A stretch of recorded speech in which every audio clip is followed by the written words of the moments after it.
आज का टॉपिक है धातुओं की क्रियाशीलता श्रेणी, जिसके मदद से विस्थापन अभिक्रिया समझ में आएगा। और यहाँ पे बहुत सारे क्वेश्चन बोर्ड एग्जाम में आते हैं, उसको हम एक ट्रिक के माध्यम से बताने को जा रहे हैं। पहले समझो कि धातु की क्रियाशीलता श्रेणी होता क्या है। धातुओं की संख्या तो 90 प्लस है, 94 के आसपास है। अब 94 के आसपास धातु है तो सारे धातु तो यहाँ ले नहीं सकते। मेनली वही धातु लिया गया है जो हमारे सिलेबस में जिसके कंपाउंड है और साथ ही साथ जो हमारे दैनिक जीवन में इस्तेमाल होते हैं, वही धातु को यहाँ लिया गया है। अब देखो कुछ इंपोर्टेंट धातु लेके और धातुओं की क्रियाशीलता श्रेणी बना ली गई है।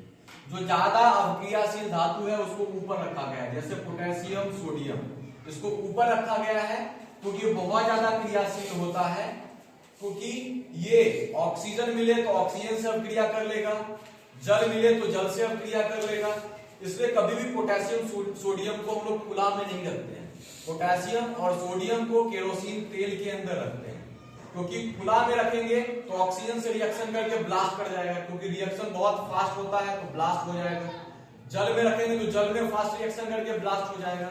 तो पोटेशियम सोडियम इसको कहां पे रखते हैं? केरोसिन तेल के अंदर रखते हैं, तो वहां पे ना ऑक्सीजन जा पाएगा ना जल जा पाएगा।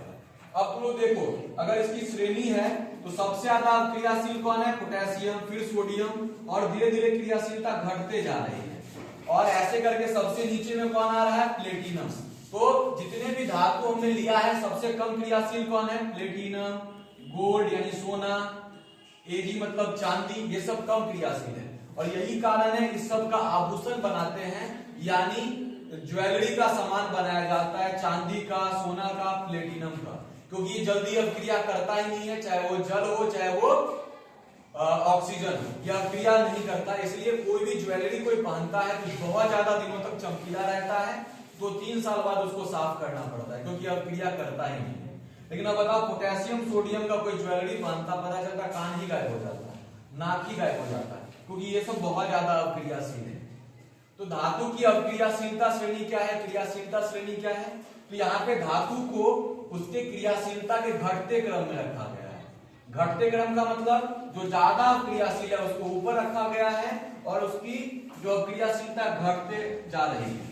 देखो जैसे लोहा ऊपर आ रहा है तो लोहा ज्यादा क्रियाशील है, और कॉपर यानी तांबा नीचे आ रहा है तो तांबा कम क्रियाशील है। लोहा ऊपर आ रहा है तो ज्यादा क्रियाशील है और कॉपर नीचे आ रहा है तो कम क्रियाशील है। तो यहाँ पे देखो कॉपर सल्फेट का सॉल्यूशन है, कॉपर सल्फेट का सॉल्यूशन जिसका कलर होता है नीला।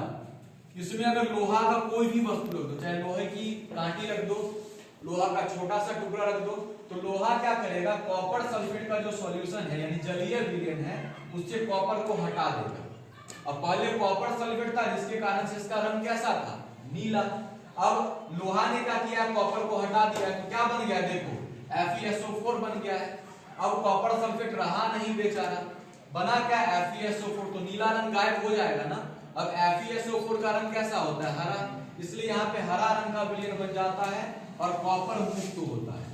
कॉपर क्या होता है? यहाँ पे मुक्त होता है। तो एक क्वेश्चन पूछा जाता है एग्जाम में कि बताओ जब कॉपर सल्फेट के विलयन में लोहा का कील रखा जाता है तो क्या होता है? तो सिंपल सी बात है, बता देना है कि धातुओं की अभिक्रियाशीलता श्रेणी के अनुसार लोहा ज्यादा क्रियाशील है और कॉपर कम क्रियाशील है। इसलिए लोहा क्या करता है? कॉपर सल्फेट के विलयन से कॉपर को क्या करता है? हटा देता है और आयरन सल्फेट बनाता है, जिसके कारण से उसका नीला रंग गायब होकर कौन सा रंग आ जाता है? हरा रंग आ जाता है। तो ये अभिक्रियाशीलता श्रेणी एकदम से याद रखना है। ट्रिक क्या है? ट्रिक है कभी ना कार मांगो आलिया से, जॉनी फेंको नहीं, शंकर पार्वती है क्यूट। फेंको में दोनों आ जाएगा, Fe और CO दोनों आ जाएगा। Fe का मतलब आयरन होता है, CO का मतलब कोबाल्ट होता है। अब है लास्ट में है जी आगरा का आलू पटना में। एक बार और ट्रिक को रिपीट कर देते हैं। कभी ना कार मांगो आलिया से, जॉनी फेंको नहीं, शंकर पार्वती है क्यूट, है जी आगरा का आलू पटना में। ये ट्रिक है जिसके मदद से तुम अभिक्रियाशीलता श्रेणी याद रख सकते हो।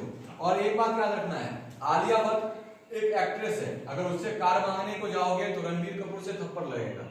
ओके, तो थप्पड़ नहीं खाना है, ये ट्रिक को याद रखना। और ये ट्रिक तुम्हें बहुत सारा मार्क्स देके जाएगा, चाहे वो विस्थापन अभिक्रिया हो, चाहे तुमसे पूछ दे सबसे ज्यादा अभिक्रियाशील कौन है, ऐसे क्वेश्चन भी आ सकते हैं। या फिर पूछ दे सोडियम पोटेशियम को केरोसिन तेल में क्यों रखा जाता है, तो तुम लोग बताना वहां पे सोडियम पोटेशियम को केरोसिन तेल में इसलिए रखा जाता है क्योंकि धातुओं की क्रियाशीलता श्रेणी के अनुसार वो बहुत ज्यादा अक्रियाशील होता है, टॉप पे आता है, ऊपर में आता है, तो बहुत ज्यादा अक्रियाशील होता है, जिसके कारण से उसको केरोसिन तेल में रखते हैं क्योंकि वहां पे ना ऑक्सीजन जा पाएगा और ना जल जा पाएगा। ओके, समझ में आया सबको?